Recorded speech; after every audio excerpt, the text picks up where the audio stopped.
Hey guys, thanks for tuning in. Today we are going to be doing a demonstration on how to do a flower anomaly drawing. This focuses on the principle of design or principle of art, emphasis. Okay, so what you see me doing here is just getting sort of a feel for where I want things to be placed. I'm dividing the paper up into thirds. So my paper is 8 inches across. Divide that out by 3, and it turns out to be 2 3/4 inch um, with each of those marks. All right, nice and light with everything here. Everything you see is going to be mostly erased here. You'll see that in a minute.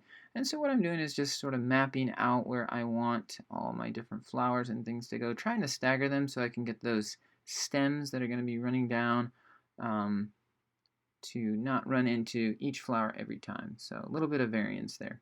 So I'm trying to be a little more strategic where I put things.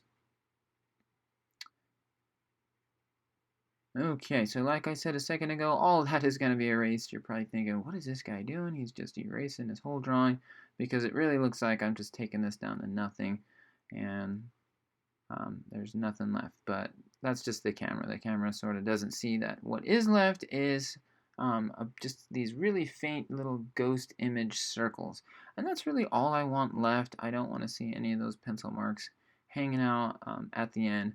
Because this drawing is extremely delicate, all of the colors and things we're going to be using are see-through, so we want to eliminate as much of those pencil marks as possible.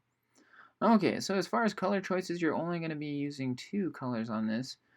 So we're focusing on everything being the same except for one thing. So we're going to have all these flowers look the same, and then we're going to have one that looks different, and that's going to be a green succulent. Okay, and we're also going back to the idea of using scribbling, and this is going to take a lot of willpower for a lot of you, as you're just going to want to color this thing in after the fact. But I really want it to have that spontaneous scribble type of look towards it.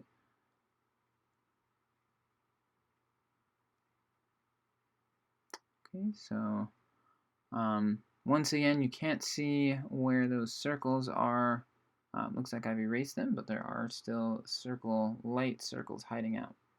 Alright, so right there I'm sort of pointing and trying to figure out exactly where I want my odd color to be. I end up putting it in that bottom right corner. I love that bottom right corner.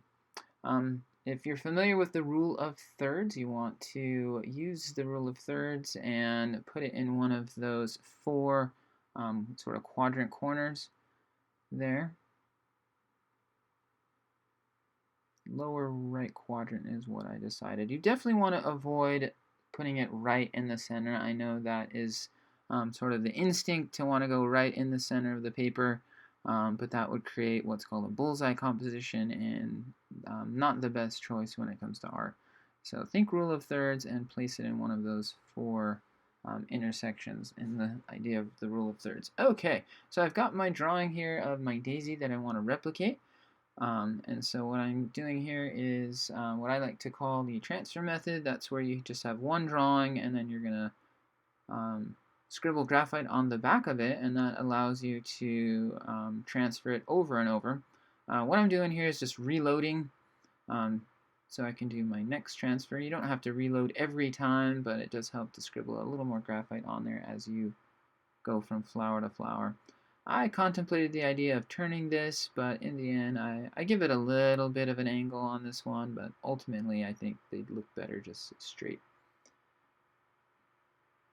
Okay, then you're just going to trace over each one of them, get them in place. And I did lose one of my time-lapse videos there that showed me doing the tracing of all of the flowers. If you look closely, there is that ghost image on all of them. That was a little time-lapse of me drawing in a succulent. Feel free to use a transfer method on that if you don't want to draw them. You can also draw each of these flowers. That is completely fine if you're really competent with the flower drawing. I'm not great at drawing flowers, so I'm definitely going to want to use this transfer method and get these flowers in place the way I want them. Alright, to me this is sort of the fun part. The transferring of getting those ghost images in place is the less fun part. I like the fine point tracing. You're definitely going to need your ultra fine point sharpie here.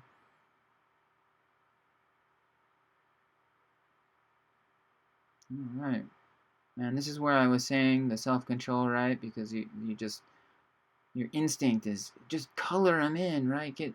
Make it look perfect again. But we wanna maintain that scribble in the background, giving it that spontaneous, artsy type of look is what we're going for with this.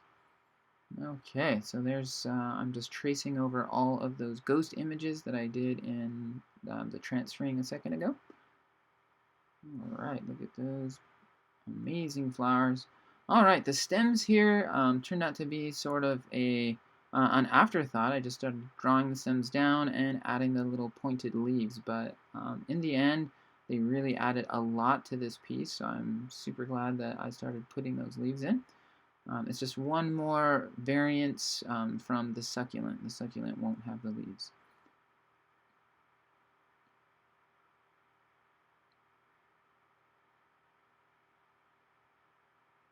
And they're such a simple design, I really didn't see a need to draw them in pencil first. I just thought I could do it with the fine point Sharpie right off the bat.